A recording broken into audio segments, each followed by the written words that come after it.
Bienvenue à tous les quatre. Merci, merci d'être avec moi et de m'aider sur ces sujets qui ont l'air horriblement complexes, mais vous avez promis de les rendre extrêmement simples. Donc j'en suis très heureuse. À mes côtés, Éric Duvaux, directeur des normes de durabilité à l'ANC. L'ANC, c'est l'autorité des normes comptables qui maintenant fait du comptable et l'extra-comptable. Vous représentez également la France à l'EFRAG, je pense que c'est important de le dire. L'EFRAG, c'est là que se font les règlements européens qu'on va évoquer. À vos côtés, Hélène Valade. Hélène, vous êtes en charge de la stratégie environnementale du groupe LVMH. C'est vrai, j'ai perdu un micro au passage. Est-ce qu'on a assez de micros? Pardon, très bien. Hélène, vous êtes en charge de la stratégie environnementale du groupe LVMH et également présidente de l'ORSE, l'Observatoire de la RSE. À vos côtés, Olivier Schiller. Bonjour Olivier. Vous dirigez l'entreprise familiale Septodent. Alors, j'ai appris que c'était le leader mondial des produits pharmaceutiques à destination des dentistes. Vous réalisez un chiffre d'affaires, c'est important, on va voir, de 440 millions d'euros. Et vous employez 2500 salariés. Et je précise les deux parce qu'en fait, ça fait que vous êtes un peu à cheval. Vous êtes une ETI, pour certains et pas pour d'autres. On reviendra sur le sujet. Alors, les ETI, c'est les entreprises de taille intermédiaire. Et vous êtes aussi président de l'association qui les rejoint, le mouvement... Vice-président. Vice-président du METI. En plus, vous avez deux présidents, si je me souviens bien. Vice-président du METI, le mouvement des entreprises de taille intermédiaire. Et je crois que vous allez un peu prendre la parole pour elle. À vos côtés, Ghislain Péris. Bonjour Ghislain, vous êtes en charge des solutions d'assurance du groupe Fidelity. Alors Fidelity, c'est un des plus gros investisseurs au monde. Et vous êtes impliqué, vous aussi, vous êtes impliqué dans des associations financières européennes et vous travaillez sur ces sujets ESG, CSRD, SFRD, notamment auprès de j'ai jamais su comment on le disait, l'EIOPA. Autrement dit, l'Autorité européenne des assurances et des pensions professionnelles, c'est l'ACPR européen, si on traduit. Alors, peut-être que c'est bien de commencer très simplement par un état des lieux de notre sujet. C'est quoi les réglementations qu'on évoque là? Et Éric, vous avez accepté de vous dévouer. Alors, effectivement, il faut avoir en tête l'ensemble des réglementations du pacte vert qui touchent à la transparence. Et donc, il faut bien comprendre que les acteurs financiers, donc les banques, les assureurs, les sociétés de gestion, ont besoin de savoir s'ils investissent, s'ils financent des projets et des entreprises durables ou non. Et donc la finance durable, c'est de mesurer quelle est la part des investissements, des portefeuilles d'investissement et de financement qui sont consacrés à la transition ou au durable. Et derrière, il y a une question de solvabilité et de financement. Donc solvabilité, parce qu'effectivement, il y a des risques qui sont associés. Donc ça, c'est ce qu'on appelle la finance durable. Et du coup, pour alimenter cette finance durable, il faut que les entreprises non financières produisent des données fiables et comparables pour alimenter ces analyses des investisseurs et des financeurs. Donc ça, c'est le premier enjeu de la réglementation. C'est le cadre global de ces différents textes, voilà, dont j'ai déjà jeté quelques noms. Alors, qu'est-ce qu'on doit retenir dans ces textes? On peut quand même citer donc, la finance durable, c'est SFDR donc pour les sociétés de gestion, c'est le pilier 3 bancaire pour les banques. Donc. Bientôt, Solvency aura également des obligations de transparence sur ces sujets-là. Et il y a la taxonomie verte qui s'applique aussi bien aux acteurs financiers qu'aux entreprises. Donc ça, c'est le premier objectif, c'est de financer la transition en demandant de la transparence aux investisseurs de façon à ce qu'ils favorisent le financement des projets de transition. Donc ça, et donc avec l'enjeu de solvabilité. Ça, c'est le premier enjeu. Il y en a un deuxième qui est pour les entreprises non financières, c'est de piloter leur transition. Donc il faut compter ce qui compte. Et donc ça, c'est important de savoir où on va, piloter la transition, piloter aussi à quel rythme on prend des mesures d'adaptation au changement climatique, par exemple. Et la durabilité, il faut bien avoir en tête que c'est un facteur de compétitivité. Hein. C'est pas... alors ça dépend comment elle est faite, on va en parler je pense, mais donc le deuxième enjeu c'est piloter la transition, puis le dernier enjeu c'est un enjeu d'éviter le dumping environnemental et social. Donc l'idée, en Europe on a des réglementations environnementales et sociales d'un bon niveau, Et donc, il n'y a pas tellement de vrais sujets en Europe. On peut toujours mieux faire. Mais la question, c'est comment on répercute aux fournisseurs dans les zones concurrentes, les zones économiques concurrentes, comment on répercute ces obligations. Ça, c'est le devoir de vigilance. Le devoir de vigilance, c'est la CS3D, donc je suis désolé pour les acronymes. Et donc, le point précédent sur le pilotage de la transition, ça, c'est la CSRD. Donc. Alors, merci pour ce cadre global. J'ai déjà envie de vous faire tous les trois réagir. Peut-être en commençant par Ghislain, parce que je ne sais pas si vous avez remarqué, c'était assez sournois chez Eric. Il a tout de suite expliqué que c'était de votre faute. C'est vous aviez besoin d'un cadre. Et donc, ces normes qui sont là pour vous faire plaisir, qu'est-ce que vous en pensez? En tant que gestionnaire d'actifs, on a besoin de comprendre comment les entreprises vont gérer les risques ESG, c'est-à-dire le risque climatique, comment elles vont s'y adapter. N'importe quel risque, comment elles vont le comprendre, parce que ça va avoir un impact sur la solidité des entreprises, leurs valeurs, etc. Et de manière assez générale au niveau mondial, les entreprises qui investissent à long terme cherchent à avoir ces informations qui sont souvent beaucoup plus qualitatives que quantitatives. Ce qui s'est passé en Europe, en France, les réglementations financières ont commencé avant les réglementations des entreprises. Nous, ça fait en France 9 ans.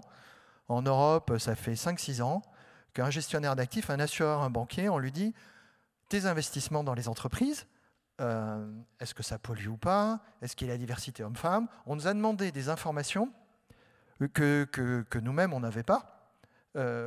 Et donc, aujourd'hui, effectivement, peut-être CSRD permet de donner ces informations. Je dirais que l'investisseur de long terme n'a peut-être pas besoin de toutes ces informations. C'est une base, mais peut-être qu'il y en a un peu trop. Nous, chez Fidelity, on doit avoir 200 analystes dans le monde entier. On suit des entreprises. C'est des discussions avec des dirigeants. C'est des discussions... on a 100 points, 120 points de données qu'on discute. Quand on veut faire de la comparabilité, on n'a pas besoin forcément de plus. Il me semble que dans certains marchés, les institutions financières se sont un peu protégées en disant bah, écoutez, vous allez demander aux entreprises de donner plus de données, comme ça on les aura. Voilà, il y a eu cette approche-là. Et peut-être que la manière de gérer les investissements est très différente. Fidelity, c'est 20 000 milliards de dollars, c'est un retraité sur 4 aux États-Unis, en Angleterre, enfin partout dans le monde. Quand on achète des entreprises, on a une vision très familiale parce qu'on y est pour 10 ans, 20 ans, 30 ans. Et du coup, on a un lien qui est plus important. Un gestionnaire d'actifs, donc action assez importante. Dans d'autres pays, on est un peu plus loin, comme en France, de ce type de culture. Du coup, on se protège derrière la donnée. On entend souvent des indices de données, MSCI, etc. C'est facile pour n'importe quelle personne de dire « je me protège derrière ces données ». Donc, il faut nuancer. L'industrie, elle a demandé, parce que notre régulateur nous a demandé des données. Quand on nous demandait à l'époque, c'est quoi l'impact carbone de votre investissement dans LVMH, tout ça, etc., on n'avait aucune idée. Il fallait qu'on trouve ces informations nous-mêmes. Il est très faible. Hein. Oui, il est très faible. Mais j'en ai conscience, c'est pour ça que j'en parle. Mais voilà. Et après, aujourd'hui, c'est trouver le bon degré de transparence qui aide. Voilà. Hélène, une réaction. Comment est-ce que vous voyez ces réglementations et comment vous les abordez j'ai envie de vous dire, quelle est la problématique vue par LVMH ou par l'ORSE? Alors, par l'ORSE, c'est très intéressant ce sujet parce que, au fond, ce qui est en jeu, c'est comment on définit la performance d'une entreprise. C'est un peu ça que vous dites. Qu'est-ce que c'est que la performance d'une entreprise? Est-ce qu'elle est uniquement sur un marché financier? Et dans ce cas-là, est-ce qu'elle est régie que par de la donnée économique et financière? Ou bien, est-ce que ce n'est pas un peu plus compliqué que ça? Et la performance de l'entreprise, c'est aussi son impact sur le climat, sur la biodiversité, sur l'évolution des enjeux sociétaux, etc. Et à l'ORSE, en effet, et pas seulement, nous sommes convaincus que c'est cette performance-là de l'entreprise qu'il faut défendre. Donc une sorte de performance plurielle. Et pourquoi nous pensons cela? Non pas pour des motifs idéologiques ou de vertu, mais pour des motifs de business. Parce qu'on est, ça ne vous aura pas échappé au regard de tout ce que vous avez entendu comme conférence, dans un monde qui est en train tout de même de se déliter sur un plan environnemental et d'une certaine manière aussi sociétal. Bon. Et qu'est-ce que ça veut dire pour une entreprise? Ça veut dire que eh bien, l'ensemble de ses actifs sont à risque. Et vraiment pas à risque dans 20-30 ans, sont à risque maintenant. Sont à risque sur leur sourcing de matières premières. Il y a des matières premières qui sont plus accessibles ou qui coûtent horriblement cher parce que l'impact de l'augmentation des températures est tel que c'est plus accessible. Il y a, je ne sais pas moi, sur certaines voies de train, des métaux qui ne résistent plus à 5 jours consécutifs à 45 degrés et qui fondent. Donc on n'est pas dans un monde de bisounours, on est dans un monde de business. Voilà. Et donc c'est pour ça qu'il nous semble important de se dire qu'on a besoin de cette CSRD pour avoir de la donnée environnementale, sociale, sociétale aussi robuste que la donnée financière. Et c'est compliqué, en effet, parce que pour les données ESG, on n'a pas des équivalents euros, dollars, etc. C'est beaucoup plus compliqué à calculer. Et pour autant, on n'est pas des paresseux, on peut y arriver. Voilà. Donc moi, je pense que soit on accepte de se faire piloter par la météo, hein, on peut se dire, mais il y aura des bonnes années. Voilà, où on va tous avoir des résultats financiers extraordinaires parce qu'il n'aura pas fait trop chaud, pas trop froid, il n'y aura pas eu trop d'inondations. Voilà. Et puis il y aura des années catastrophiques juste parce qu'on a été l'objet d'aléas climatiques terribles. On ne peut pas vivre comme ça. Donc on a la main tout de même pour remettre de la biodiversité partout de manière à stocker le carbone dans les sols et donc à avoir des températures un peu plus douces, hein, des îlots de fraîcheur, c'est pas n'importe quoi. Enfin bon, bref, il y a tout un tas de politiques qui peuvent être prises et puis il y a de l'innovation. On n'est pas complètement stupide par rapport à tout ce qui nous arrive, qui font que, ouais, on a besoin de défendre une performance plurielle de l'entreprise. Olivier, comment est-ce que vous voyez arriver la CSRD qui est là, qui est en marche? Alors un petit mot sur le contexte. Hein. Les ETI donc, sont les entreprises entre 250 et puis 5000 salariés. Nous représentons 25% de l'emploi salarié en France et près de 40% de l'emploi industriel. Pourquoi cet écart? Parce que nous avons moins délocalisé qu'un certain nombre de grands groupes, hein, pas LVMH, mais d'autres ont délocalisé. Donc nous sommes très, très présents, nous contribuons à la réindustrialisation, nous contribuons à l'irrigation des territoires, nous créons de l'emploi et nous contribuons à l'équilibre du commerce extérieur.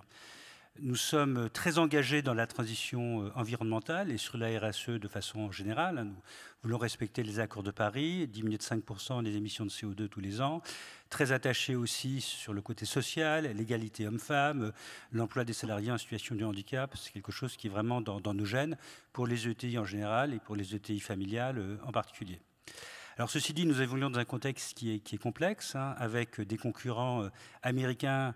Joe Biden avait mis en place l'IRA, hein, donc un programme qui permettait vraiment de relancer l'industrie américaine. Donald Trump est en train de mettre des droits de douane, donc ça veut dire beaucoup plus difficile de pénétrer le territoire américain. La Chine met en place un plan de relance, c'est aussi extrêmement ambitieux. Nous avons en France, en Europe, faire face à des prix de l'énergie qui sont largement supérieurs à ceux qui existent sur les autres continents. Donc on pourrait penser que dans ce contexte, l'Europe soutient les entreprises. Alors d'autant plus pour les Français, parce que les Français, on est un peu logés à la double peine. Le coût du Made in France est largement supérieur au coût du Made in Germany des pays autour de nous. On a chiffré ça à 8 points de valeur ajoutée, 100 milliards d'euros à peu près, parce que nous avons des charges sociales qui sont beaucoup plus élevées et des taxes de production qui sont aussi beaucoup plus élevées. Dans ce contexte, on aurait pu imaginer que l'Union européenne, qui a été alertée par le rapport Draghi, allait mettre en place une politique vraiment pro-industrie, de soutien à l'industrie. En fait, ce qui se passe, c'est exactement le contraire.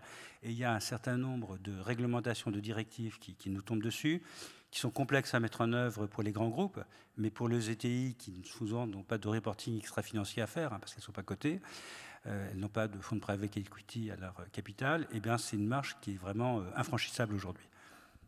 Je crois que l'un de vos membres avait calculé combien ça lui coûtait, ou combien ça allait lui coûter à la fois en première mise en œuvre et sur le long terme.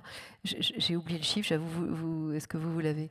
Alors la CSRD, qu'est-ce que ça veut dire? Ça veut dire qu'il y a un peu plus de 1000 data points, 1000 data points dans lesquels il faut screener. Il faut faire une analyse de double matérialité, c'est-à-dire savoir en quoi est-ce que l'entreprise impacte son extérieur et en quoi est-ce que l'extérieur impacte l'entreprise. Donc c'est une analyse qui est extrêmement lourde. Ensuite, on sélectionne un certain nombre d'indicateurs, plusieurs centaines, et pour chacun d'eux, il faut faire des analyses soit quantitatives avec les évolutions, les plans d'action pour améliorer les performances, ou alors qualitatives pour certains d'eux. Mais tout ça, c'est quelque chose qui est absolument monstrueux à mettre en place. Ça mobilise des énergies extrêmement importantes au sein de l'entreprise et on est obligé aussi de faire appel à des sociétés de conseil. Donc pour nous, on a estimé à peu près 500 000 € le coût de la mise en œuvre la première année et ensuite 300 000 € dans les années suivantes. Mais au-delà du coût financier, c'est une contrainte et un poids qui pèse sur les EDI qui est absolument aujourd'hui insupportable dans le contexte actuel.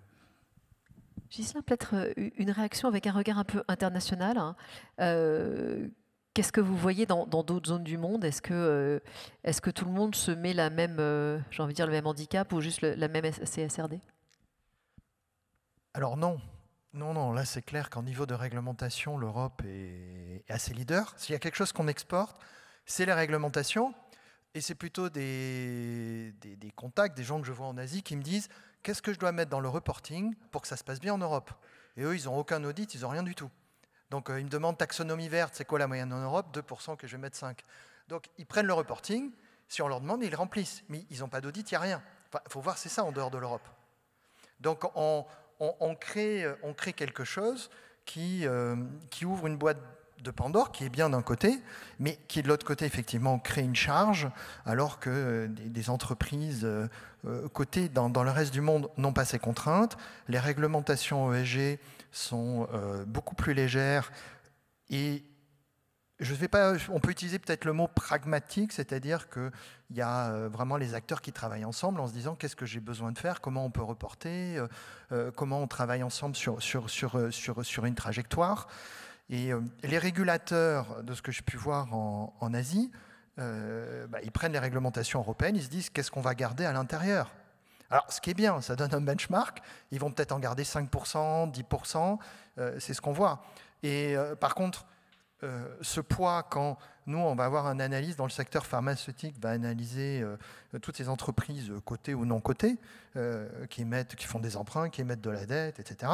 On va comparer, et effectivement, dans une zone, on va se dire, il y a un poids, il y a une charge. La réglementation, d'un point de vue d'analyse financier, c'est une charge financière supplémentaire, et on va essayer d'estimer, est-ce qu'elle va être utile ou améliorée. Donc, le reporting en tant que tel peut être un coût, mais comme le disait Hélène aussi, peut être une opportunité dans certains secteurs. C'est-à-dire, on peut se dire, on va utiliser ça comme une forme transformative sur l'entreprise. Donc, nous, nos propres analystes ESG vont essayer de mesurer effectivement secteur par secteur, boîte par boîte, si ce n'est pas l'opportunité effectivement qu'une entreprise se met dans le prospectif. Voilà. Mais ce n'est pas la réglementation elle-même, c'est l'élément transformateur qui accompagne la réglementation, qui peut être utile sur un secteur, parce que se dire, on va revoir les processus. Puis bon, à l'inverse aussi, il y a des pays qui me disent, si nous on l'applique, en Chine ou à Hong Kong, il y a plus de femmes dirigeantes ou à des COMEX que d'hommes. Donc ils disent, il va falloir qu'on réduise le nombre de femmes. Enfin, faut voir la logique, où il y en a qui nous disent, attendez, en Europe, vous mettez telle règle de gouvernance, mais vous ne l'appliquez pas. C'est-à-dire, vous n'appliquez pas les règles des DDO qui disent clairement que certaines choses. Et en Europe, vous faites cette transparence, mais bizarrement, il y a des secteurs où vous occultez l'information. Donc, c'est ça peut-être les points. Hélène et Eric, je vous ai vu tiquer tous les deux, alors je ne sais pas dans quel ordre. Non, moi, je voulais juste rebondir sur ce que vous avez dit l'un et l'autre. Oui, il faut simplifier et il faut plus de pragmatisme. On est tous d'accord là-dessus, on va en parler, je pense. Mais par contre, aujourd'hui, les états financiers, c'est plus de 10 000 data points. Est-ce que quelqu'un remet en cause cela? Absolument pas. C'est indispensable pour gérer les entreprises. Donc, et ensuite, les 1000 data points, il y en a, en fait, il y en a que 800 qui sont obligatoires. Sur les 800, il y a un filtre matérialité. À la fin, on est tous d'accord. Le chiffre que vous avez cité de 120, il est loin d'être stupide et c'est vers ça qu'il faut aller. On est tous d'accord là-dessus. Hélène, vous dites aussi. Juste un complément, à tel point que les personnes qui travaillent dans les directions financières d'un certain nombre d'entreprises ont très envie de venir chez les directions du développement durable. juste pour donner du sens un peu à ces 10 000 data points purement financiers. Non, je tiquais parce que je pense qu'il ne faut pas tout mélanger, la fiscalité, la transparence, etc. Donc il faut bien serrer notre sujet. Et je pense que c'est beaucoup plus compliqué la géopolitique de la RSE que ce que vous avez laissé entendre. C'est-à-dire, je pense qu'on se laisse endormir en France en se disant que la Chine ne fait rien pour les sujets environnementaux. Ce qui est littéralement faux. Il faut juste aller se promener dans quelques villes chinoises pour d'ailleurs manquer se faire écraser parce qu'il n'y a que des voitures électriques et on n'entend rien. Et quand on regarde bien tout ce qui se passe, ils avancent à une vitesse incroyable sur la transition écologique. Aux États-Unis, il y a pareil, on ne peut pas avoir un discours manichéen sur les États-Unis. Tout dépend des États. Dans des États, il y a des législations qui demeurent extrêmement exigeantes sur tous les sujets ESG. Je pense notamment à la Californie, je pense aussi à l'État de New York où il y a des lois en préparation qui sont pas qui sont pires, par exemple, que la loi AGEC. Donc voilà, faisons attention. Je pense qu'il faut avoir le courage de la nuance sur l'ensemble de ces sujets. Et ça ne veut pas dire qu'il ne faut pas simplifier. Moi, vous savez, je sors, là, j'ai posé mon crayon du rapport de durabilité CSRD pour LVMH. Je viens de le poser il y a une semaine. Et c'est en effet extrêmement compliqué. Donc, ce n'est pas moi qui vais dire l'inverse. Je veux dire par là qu'on est probablement rentré trop... Enfin, les rédacteurs de cette directive sont rentrés dans des détails dont on n'a franchement pas besoin. Mais enfin, on n'est pas obligé non plus de dire, voilà, contrainte, machin, et puis de rester passif. On peut établir une jurisprudence de la mise en œuvre de cette directive. Donc c'est exactement ce qu'on va faire à l'ORS. On va, dès la fin du mois de mars, début avril, quand les rapports vont sortir, les analyser, s'entretenir avec ceux qui les ont écrits, faire la liste de tous les trucs franchement qui ne vont pas du tout, et puis faire des recommandations. Vous voyez, il faut qu'on s'inscrive dans une logique de progrès, parce qu'autrement on n'y arrivera jamais. Si je peux donner un exemple, dans le pilier 3 bancaire, il est demandé, et je pense dans Solvency on aura la même chose, il est demandé de désagréger les risques physiques entre acute et chronique, donc ponctuel et chronique. Mais une inondation qui revient tous les ans, elle passe de ponctuel à chronique. Donc si vous voulez, ce niveau de désagrégation, il est dans la CSRD aujourd'hui, à la demande des banquiers. Et donc, nous, on pense, typiquement, moi, je me suis battu pour qu'on n'ait pas cette désagrégation, parce qu'on pense qu'elle n'est pas nécessaire, il n'y a pas besoin de la demander à chaque entreprise. Donc, c'est juste pour montrer quand même qu'il y a aussi ce mécanisme pervers de la finance durable qui est arrivé avant la transparence pour les entreprises. Olivier Teprems. Non, mais pour réagir par rapport à ce que dit Hélène, on est tous totalement persuadés de l'importance de la mise en œuvre de la transition environnementale, de la voilà, RSE. mais alors dites-le. Non, mais on le dit, on est impliqué, on est engagé sur les accords de Paris, on est engagé sur la protection de nos salariés, des salariés de nos fournisseurs, ça c'est pas du tout une question. La question, c'est ce que Jean-Laurent Bonnafé, le président de BNP, le directeur général de BNP Paribas, appelle le délire bureaucratique. Ce n'est pas le métier qui dit ça, c'est lui qui dit ça. Donc évidemment, on est complètement engagé dans cette dimension, mais les réglementations européennes qui s'appliquent à nous n'ont rien à voir avec la mise en œuvre de la RSE. Au contraire, tous les moyens qu'on va mettre en œuvre pour faire ce reporting, ce sont des moyens qu'on ne va pas consacrer aux actions concrètes qui vont permettre de diminuer l'impact climatique et améliorer les conditions de travail de nos salariés. Mais ne jetons pas le thermomètre. Parlons de simplification. Alors, et justement, pas de renoncement. Avant de parler de ce qu'on peut faire très concrètement, Ghislain, vous avez une réaction Alors, la réaction, c'est la conséquence de la transparence. Comme tu disais, il y a l'effet positif, effectivement, de vouloir flécher des investissements et d'influer sur des comportements, diversité, etc., etc. Il y a les contre-effets. Quelques exemples typiques. Quand nous, les investisseurs français, nous disent d'exclure ce qui est fossile, l'actionnariat de Total, il devient américain. C'est un résultat. Les Allemands excluent le nucléaire, vous n'avez pas d'actionnaire allemand d'EDF. Et à l'inverse, eux, il faut du charbon. Ils vont exclure le reste. Vous avez des comportements. J'ai des investisseurs allemands, bavières, catholiques, qui me disent en France, on veut les entreprises dont les dirigeants sont catholiques, filtrer les autres. Et ainsi de suite. Et je ne vous donnerai pas toutes les règles de... ça. Non, mais c'est l'effet de la... C'est le problème de l'investisseur. Si l'analyste, il veut non, mais c'est l'effet... Il y a les côtés positifs de la transparence. J'imagine qui sont très bien de notre point de vue culturel ou structurel. Vous avez les effets, les contre-effets inverses. Autrement, vous allez dire, comme disait dans la géopolitique, des pays qui vont être très pro quelque chose et l'autre très anti. Et donc, à un moment donné, il faut penser quel va être ces tous effets secondaires. Voilà. Quand vous voyez que 60-70% de la dette française est détenue par des étrangers, aujourd'hui, vous avez des investisseurs internationaux qui appliquent les mêmes critères sur l'ESG sur la France et qui vont venir nous challenger sur des points de G où nous, chez nous, on les passe sous le tapis. Et donc, il faut avoir des fois un petit peu ce regard. Quels vont être les effets de tous ces reportings qui n'ont pas... Est-ce qu'ils ont été réfléchis ? Alors, ce que j'ai entendu de commun, en tout cas, c'est qu'il faut quand même simplifier ou alléger ou changer un petit peu. Qu'est-ce qui est en cours en ce moment ? Qu'est-ce qu'on peut envisager ? Qu'est-ce que l'EFRAG envisage ? Sur quoi travaillez-vous à l'ANC comme début de simplification ? Alors, donc, effectivement, on est tous d'accord pour dire, je pense que c'est un constat partagé, qu'il faut être plus pragmatique et simplifier, aller à l'essentiel dans la transparence. Donc ça commence par simplifier la finance durable, ça j'ai abondamment évoqué ce sujet, donc il faut commencer par simplifier SFDR, taxonomie verte, pilier 3 bancaire et demain Solvency. Il faut s'assurer que Solvency n'intègre pas trop d'exigences de publication et de transparence. Et donc ça permettra d'alléger les exigences pour les entreprises et les ETI notamment.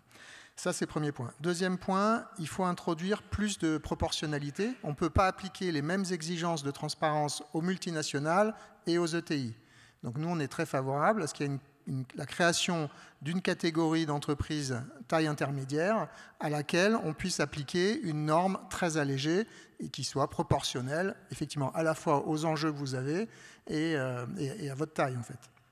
Donc ça, c'est des choses qui sont relativement acquises. Et ensuite, sur les 12 normes actuelles, qui sont des normes tous secteurs, c'est transversal, qui ne sont pas spécifiques à certains secteurs. Elles sont beaucoup trop granulaires. On a parlé des 1000 data points, qui sont en fait pas si nombreux que ça, mais il faut les réduire. Notamment, le normalisateur a détaillé le narratif.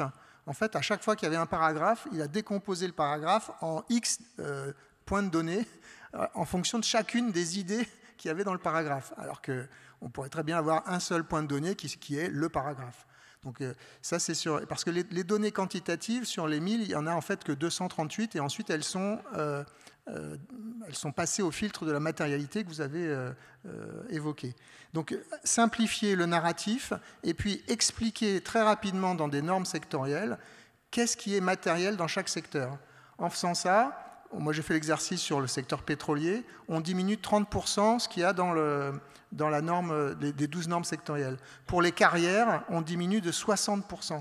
Et donc en fléchant ce qui est réellement matériel secteur par secteur, on va alléger considérablement et on va surtout permettre aux entreprises, là je pense à Hélène, de ne pas passer trop de temps à discuter avec son commissaire aux comptes pour justifier ce qui est matériel et ce qui ne l'est pas. On parlera de ça. Je voudrais juste préciser, Eric, tout ça, c'est compris dans le fameux omnibus. Je croyais qu'il y avait un omnibus, il paraît qu'ils sont plusieurs maintenant. Concrètement, ça va se passer comment et quand ? Alors effectivement, donc la Commission a annoncé, il y aura des premières annonces le 26 février pour des simplifications de l'ensemble des réglementations qu'on vient d'évoquer là. Mais donc on est en plein dans les tractations entre pays membres et bon voilà, c'est compliqué. Et effectivement, le vrai risque, c'est parce que toute la philosophie qu'on a évoquée au début là, elle est quand même pertinente. Par contre, effectivement, la mise en œuvre est ratée. Donc il faut faire ce travail de simplification, mais en fait, prendre des décisions de rupture dans la période d'instabilité qu'on connaît aujourd'hui en Allemagne, en France, dans le monde, c'est stupide, l'éloge de la nuance. Hélène, j'allais vous demander, est-ce que cette réponse d'Éric vous convient ou est-ce que la simplification, vous la voyez différemment ? Il faut réviser le thermomètre sans le casser, si si je résume les choses. Et cette révision, elle est absolument fondamentale, parce que c'est vrai que c'est une usine à gaz. Enfin, on ne peut pas dire le contraire, autrement on serait d'une honnêteté intellectuelle, d'une malhonnêteté intellectuelle totale. Mais attention aux mots, parce que quand on dit directive sur la transparence, on a l'impression qu'on met l'entreprise à nu là, sur la table et qu'on dévoile tout. C'est quand même pas exactement ça. Hein. C'est donc se mettre d'accord d'abord sur en effet un pool, un kit, je ne sais pas comment appeler ça, d'indicateurs qui vont être utiles d'une double manière, utiles en termes de pilotage à l'intérieur de l'entreprise. Moi, j'ai identifié, je sais vraiment de quoi je parle, grâce à la CSRD, parce que je n'avais pas automatiquement vu les choses comme ça, quelques indicateurs que je ne mesurais pas avant, qui vont me faire gagner un temps fou de pilotage de l'action. Donc voilà, il faut qu'on soit en capacité d'identifier ça. Donc, on peut avoir un exemple, Hélène, ou c'est trop oui, c'est pour piloter l'économie circulaire. Donc le taux de matière, par exemple, qui entre dans nos produits, qui sont déjà éco-conçus. Voilà. Et donc comment faire progresser ce taux-là?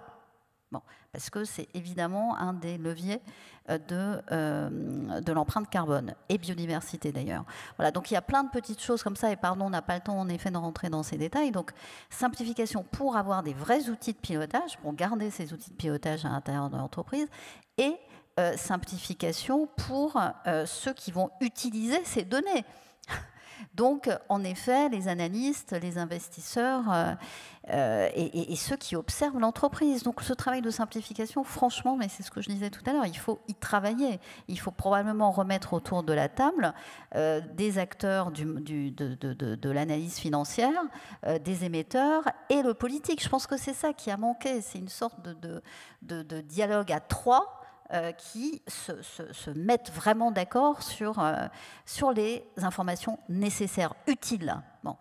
Et puis la deuxième chose, alors là, ces rapports, donc ce rapport de durabilité, sont vérifiés, c'est ça le bon terme? Sont vérifiés. Alors, ils sont vérifiés par une tierce personne. Tierce personne qui a vu lui tomber dessus ce nouveau rôle. Il faut que je vérifie le rapport de durabilité des entreprises françaises, là en l'occurrence. Et avoir la culture de la transition environnementale et sociétale, ça ne se fait pas à coup de 90 heures de formation. Donc, on a eu, au-delà de la complexité du texte, affaire en effet à des acteurs commissaires aux comptes qui ont posé des questions qui n'étaient pas les bonnes questions, en fait. Et donc, ça fait perdre beaucoup de temps. Et j'attire l'attention là-dessus, c'est-à-dire qu'il va falloir qu'on fasse évoluer ce système de vérification, parce qu'autrement, là, on n'y arrivera pas. D'ailleurs, et ça intéressera peut-être une partie du public, on peut faire vérifier tout cela par des avocats. Et les avocats sont en train de se former calmement pour occuper cette fonction. Et le fait que ce soit des avocats prendront en compte ce que vous disiez tout à l'heure, c'est-à-dire les effets secondaires de la publication de ces données, et peut-être apprécieront davantage le risque lié à la publication de données multiples. Alors, on reviendra concrètement sur ce qu'on peut faire pour... disons, ne pas aller au clash avec son CAC, si je mets les pieds dans le plat. Olivier, si je reviens sur cet omnibus en 15 wagons, est-ce que ça vous satisfait? Est-ce que vous attendiez plus? Qu'est-ce que vous attendez face à cette réglementation aujourd'hui? Alors ça ne nous satisfait pas parce qu'il y a un vrai aujourd'hui sentiment d'urgence, si vous voulez. Nous, notre catégorie d'entreprise, on va devoir faire du reporting en 2026 sur l'exercice 2025. Donc ce n'est pas en octobre 2025 qu'il va falloir s'y mettre. On s'y met déjà. Notre directeur Sustainability travaille pour mettre en place ce reporting. Il est très difficile de dire à des équipes sérieuses, faites-le de façon light. Eux, ils ont les textes, ils interprètent les textes. Voilà. Et donc c'est maintenant. Donc, si effectivement ces normes doivent être vues, j'espère que dans la directive Omnibus du 26 février, il va y avoir un message fort, comme quoi, pardon pour les ETI, mais les ETI au sens français de la norme, hein, c'est-à-dire moins de 5 000... Je taquinais tout à l'heure parce que justement, vous n'avez pas tous la même définition. C'est quoi les différentes possibilités? Les ETI, ça a été défini par la loi de modernisation de l'économie sous le président Sarkozy. Ce sont les entreprises entre 250 et 5 000 salariés. Nous avons 2500 salariés. On n'a pas les mêmes moyens que LVMH, que Sanofi ou que Total. Donc on a besoin d'avoir une législation qui soit adaptée. Donc il faudrait sans doute suspendre pour les ETI au sens français de la norme. Hein. Les autres sont déjà obligés de faire du reporting extra-financier, donc la marche à gravir est moins importante. Le temps que toutes ces normes soient revues. Mais si on ne le fait pas maintenant, si on attend le mois de juin ou le mois de... Ce sera trop tard, parce que le mal aura déjà été fait. Les entreprises auront déjà mis en œuvre les moyens nécessaires pour faire ce reporting. J'avais une remarque aussi sur les commissaires aux comptes, mais je ne sais pas si c'est le moment où... Lâchez-vous, je pense. Voilà. Alors moi, j'ai une analyse un petit peu différente de l'analyse d'Hélène, qui pense qu'ils sont de bonne foi. Moi, je pense qu'ils sont de très mauvaise foi. La loi Pacte leur a enlevé du business, puisqu'il y avait un certain nombre d'entreprises qui devaient recourir au CAC. Ça, c'est tout un business qui a disparu. Et je vois des commissaires aux comptes très réputés qui font des présentations extrêmement anxiogènes vis-à-vis des chefs d'entreprise pour dire « voilà ce que vous devez mettre en œuvre. Attention, il y a un volet pénal, faites attention, mais... » moyennant quelques centaines de milliers d'euros, on peut vous régler votre problème, quoi. Donc, on n'est pas loin du chantage, en fait, c'est ça. On est un peu dans du chantage, si vous voulez. On utilise cette CSRD pour créer du business au bénéfice des commissaires aux comptes et au détriment des entreprises. Ghislain.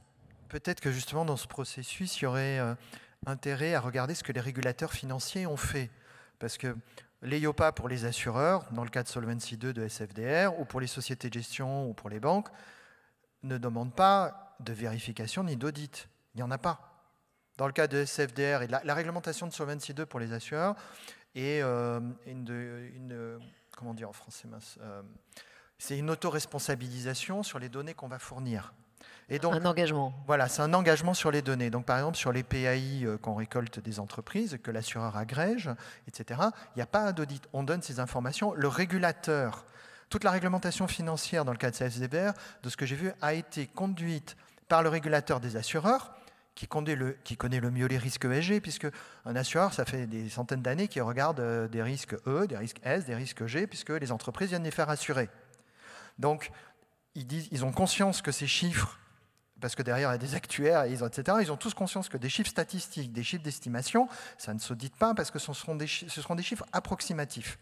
Et donc, toutes ces informations qu'on récolte du côté de la finance ne sont pas auditées. Bon, à part en Allemagne, ils ont une culture de l'audit systématique. Et donc, en Europe, ils regardent ces chiffres. Ce qui les intéresse, c'est la tendance de ces chiffres. Voilà. Donc, peut-être qu'il y aurait un intérêt de ce côté-là à faire, et tout le monde l'appréciera. Et puis aussi d'avoir une gradation. C'est-à-dire que le régulateur de gestionnaires d'actifs ou des assureurs, au niveau européen, parce qu'il peut y avoir des fois du gold plating en France, mais pas au niveau européen dans la finance, c'est d'avoir une approche graduelle. Par exemple, on pourrait dire un risk manager, chez un ETI ou dans n'importe quelle entreprise, connaît bien le risque de l'entreprise, parce que bon, c'est l'intérêt quand même de ne pas avoir son entreprise inondée, je ne sais quoi, il connaît ses risques, donc peut-être on va commencer par compléter ces informations-là. L'assureur, après, c'est lui qui connaît le mieux les entreprises, c'est l'équivalent d'un analyste, un underwriter, un courtier, il connaît son entreprise. Voilà. Donc nous, par exemple, investisseurs, ce qui va nous intéresser, c'est ces informations-là, parce que c'est là les vrais risques. Enfin, le chef d'entreprise a intérêt à aller voir ses vrais risques, c'est ces grandes métriques. Et donc, peut-être que là, du côté de l'ANC, de l'EFRAG, c'est d'avoir cette logique graduelle de remplissage. Et on l'a dans certains pays. En Allemagne, je peux voir avec le GDSFA ou le Bundesfinanzministerium, en général, ils disent aux entreprises, et en discutant avec eux, regardez le risque climat. On a conscience que c'est d'abord les inondations qui vont impacter les entreprises en Allemagne. Les autres risques, c'est du secondaire. Quand on fait une petite ACP, une analyse en composante principale, c'est quoi les risques essentiels? Et quand vous allez remplir SCSRD, bah vous mettez des zéros sur le reste, enfin c'est ce qui est dit offline, et vous remplissez cette partie. Vous voyez, les exigences ont une certaine teneur de pragmatisme. Je ne sais pas, il faut le retrouver à l'ANC, mais... Éric, je voudrais que vous répondiez à deux questions qu'on a eues entre les lignes. La première, et je crois que Olivier n'est pas le seul à le dire, est-ce qu'il faut jeter le bébé avec l'eau du bain? Alors, évidemment non, Hélène l'a dit. Nous, on considère que simplifier, c'est assez facile. Ça prend moins de temps, c'est beaucoup plus simple que de créer. Donc, ce qui a été créé est trop granulaire, c'est clair.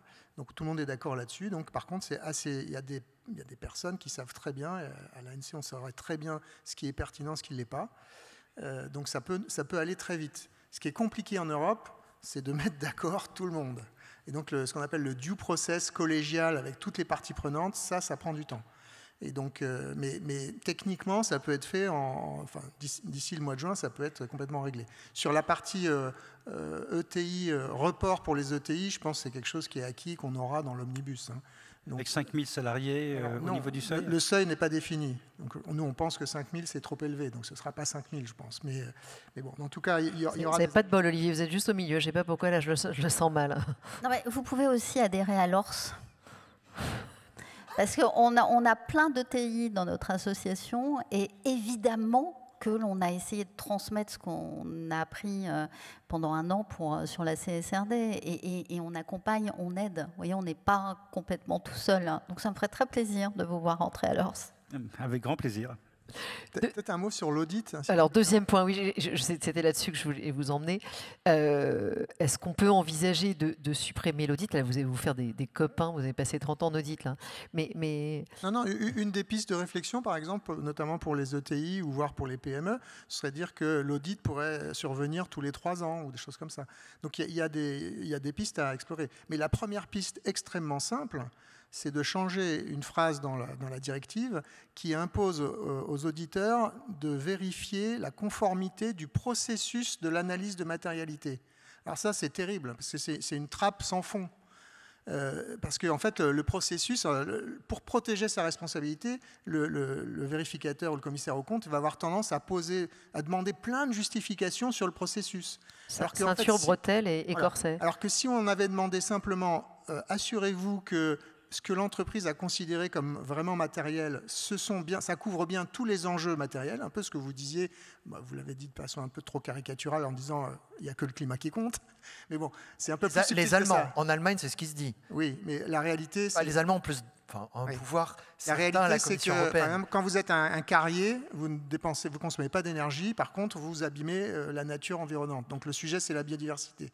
Et donc, selon les activités, ce ne sont pas les mêmes sujets. Donc il faut aller un peu dans ce détail-là. Mais donc, si on demandait à l'auditeur de se prononcer uniquement sur le résultat de l'analyse de matérialité, ça irait beaucoup plus vite, d'autant plus que si on arrive à développer des normes sectorielles, on listera quels sont les sujets matériels par secteur. Et le problème sera réglé et on ne perdra pas des heures et des heures à discuter entre entreprises et auditeurs. Ça, ce sera dans l'omnibus du 26 février on fait tout, on se débat pour que à ça 10h02. soit, mais ça ne dépend pas que de nous. Je voulais vous rappeler le titre de notre table ronde qui était la réglementation européenne affaiblit-elle ces entreprises? Et peut-être assez rapidement, pour vous tout ça, c'est un atout, ça nous renforce ou ça nous affaiblit? Qui ose? Non, clairement, ça nous affaiblit, si vous voulez. Clairement, ça nous affaiblit parce que dans la compétition mondiale, on ne fait pas la course au même rythme que les autres. Hein. Donc, on exige de nous une transition environnementale, une vraie politique RSE, oui, ça c'est très bien. Mais le fait d'avoir toutes ces réglementations, on n'a pas parlé de la CS3D. Là aussi, ça part d'un bon sentiment, la CS3D, le devoir de vigilance. Hein. On est tous horrifiés par ce qui s'est passé au Bangladesh, Rana Plaza, quand des centaines de salariés ont été tués par l'effondrement de leur immeuble, quoi. Bien sûr. Mais là, on va nous demander demain, non seulement d'auditer les pratiques internes d'entreprise, ça c'est parfaitement normal, mais aussi les fournisseurs et les fournisseurs des fournisseurs. Donc là aussi, c'est une réglementation absolument extrêmement lourde qui va nous tomber dessus et qui nuit à la compétitivité de l'industrie européenne par rapport aux autres industries mondiales. Ghislain, peut-être avant la réponse. Hein. Il y a plusieurs niveaux. Les grands groupes, eux, ça peut les renforcer parce qu'effectivement, ça donne une charge transformative, ça identifie des KPI et... Alors, je caricature, hein, comme on dit. Hein. La fonction RSE, c'était des postes placards. Tout à coup, ça retrouve un certain pouvoir en interne. On peut faire bouger les processus. C'est gentil pour Hélène. Hein. Non, mais je caricature. En plus, ça fait il y a très 15 ans. longtemps. Attendez, franchement. Non, mais je caricature. Non, mais il y a un pouvoir transformateur dans les maisons parce qu'effectivement, le non financier permet de retransformer. Mais moi, je compare des entreprises. Je caricature juste parce que tout le monde ne voit pas. Des grandes entreprises, ça va les aider. Et nous, en tant qu'analystes, effectivement, quand on va analyser LVMH, un certain nombre de boîtes, c'est des super boîtes, on va investir plus dans des grands fonds, dans des fonds pour des clients qui veulent ce type d'investissement. Et quand les clients ont une demande ESG forte, donc ça va dépendre des marchés, ça va dépendre des pays, etc. Pour des types d'entreprises plus spécialisées, plus sectorielles, ça peut avoir des effets négatifs. Parce qu'effectivement, on va les tuer en process, ça dépend de la taille, ça dépend du secteur, etc. Donc la réponse est multivariée. Voilà. Et après, les effets, il y a toujours l'analyse qualitative qui est hyper importante, parce que nous, nos analyses se rendent compte que entre ce qu'une entreprise dit, ce qu'elle fait, l'effet de ce qu'elle fait, et quel va être l'effet dans 5 ou 10 ans, il y a des grosses différences. Il y a vraiment des grosses différences entre la communication, même les chiffres qu'on peut donner, et ce qui se passe. Voilà.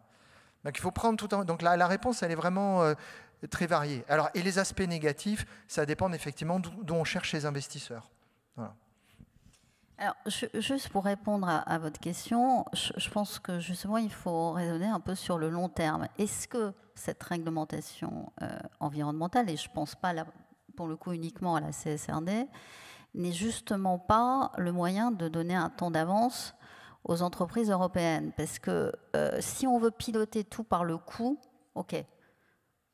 Si on a envie de piloter un peu par la valeur le monde économique, justement pour répondre à des enjeux qui ne sont pas des enjeux de morale, hein, qui sont des enjeux physiques, qui sont en train de nous arriver dessus, alors je pense que l'on aura un temps d'avance. D'autant que les jeunes générations, les clients, dont on n'a pas du tout parlé jusqu'à maintenant, sont en train tout de même d'exprimer des attentes extrêmement fortes sur l'ensemble de ces sujets. Et nous, puisque nous sommes un groupe international, on le voit à la fois aux États-Unis, en Australie, en Chine, au Japon.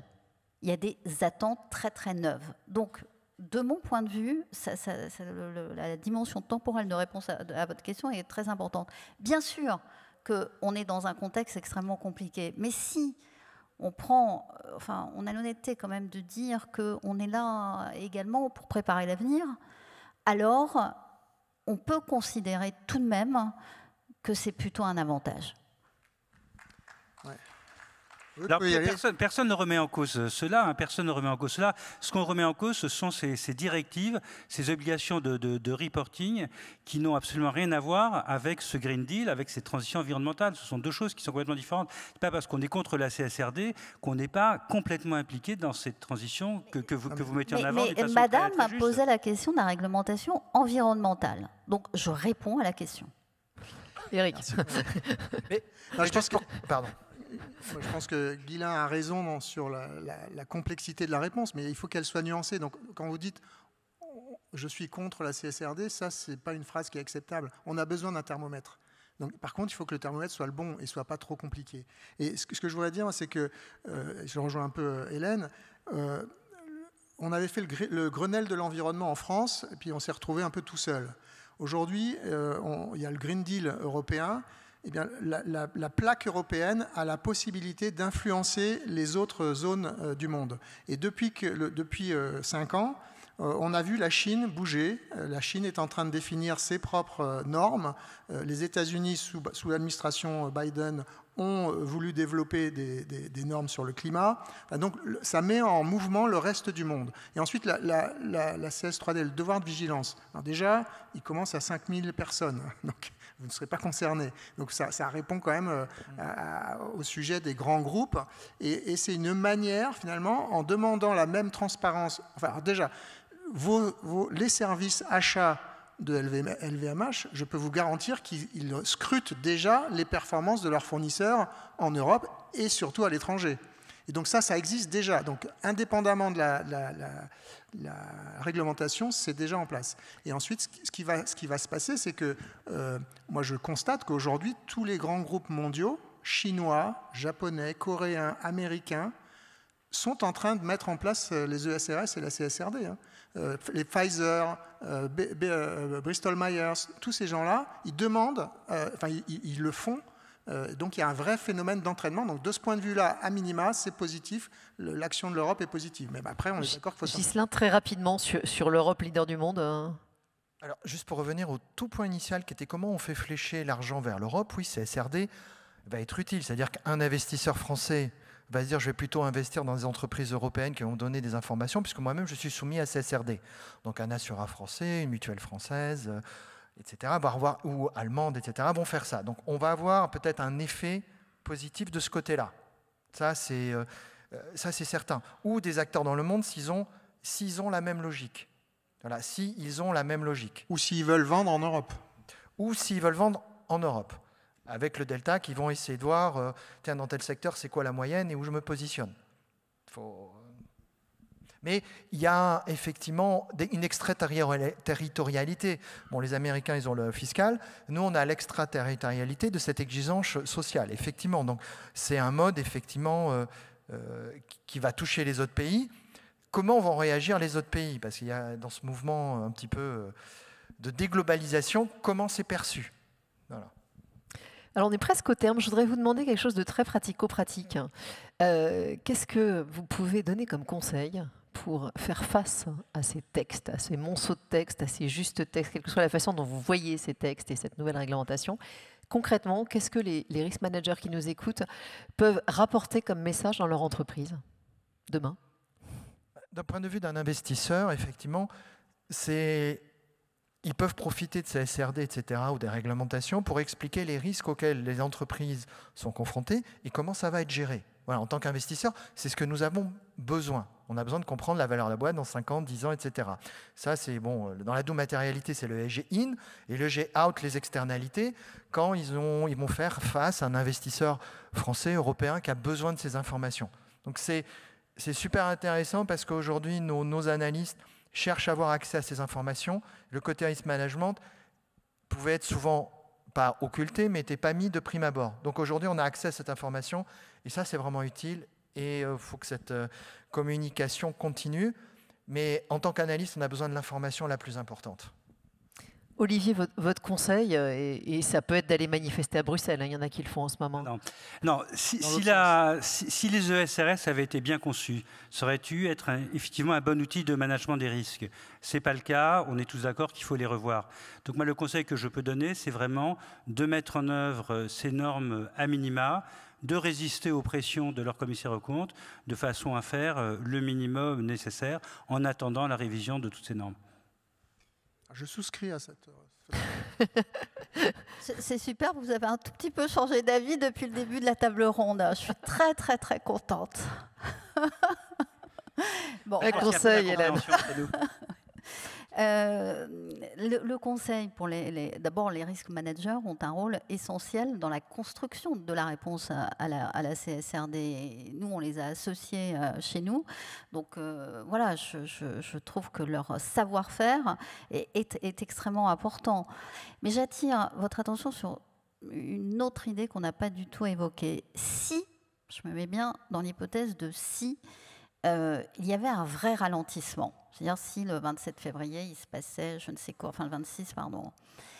J'attire votre attention sur le fait qu'il y a un certain nombre d'acteurs, notamment les activistes les plus mal intentionnés, qui ne vont pas du tout apprécier ce ralentissement, voire cette renonciation réglementaire. Et donc ça va plus se passer à Bruxelles, mais ça va se passer devant les cours de justice. C'est-à-dire qu'il va y avoir un risque contentieux ESG environnemental beaucoup plus fort qu'avant. Et ça, c'est pire que tout, parce que ça va nous empêcher d'agir. Le fait d'avoir de l'énergie pour... Comment ? Le retour de la sauce tomate ? Oui, absolument. Et donc, voilà. Donc, c'est une raison de plus pour vraiment faire attention, parce que je pense que ça ne va pas se passer aussi facilement que ça. Eric, et ce sera les risques managers doivent bien observer le risque ESG d'un point de vue contentieux. Ce sera le mot de la fin, Eric. Alors, c'est une lourde pas trop long, quand même. Je vous vois. Une lourde responsabilité, néanmoins. Mais, donc, je souscris au fait qu'il faut prendre son temps dans l'année ou les 2 ans qui viennent pour laisser le temps à toute cette réglementation de décanter. Donc je pense que ça, c'est un bon conseil. Après, en tant que risk manager, effectivement, vous faites déjà des cartographies des risques. Donc la matérialité dont on parlait tout à l'heure, c'est une cartographie des risques. Et donc, et le dernier point, c'est peut-être pour répondre un peu à Guylain sur suivre les risques, c'est indispensable, mais pour évaluer les risques, il faut mesurer les impacts. C'est-à-dire que vous ne pouvez pas travailler uniquement en simple matérialité, il faut bien raisonner en double matérialité. Si vous ne connaissez pas vos consommations, enfin si vous n'avez pas un certain nombre de données, vous ne pouvez pas correctement évaluer vos risques. Ça, c'est un scud direct vers les anglo-saxons, si on est clair quand même. Hein. Un peu, oui.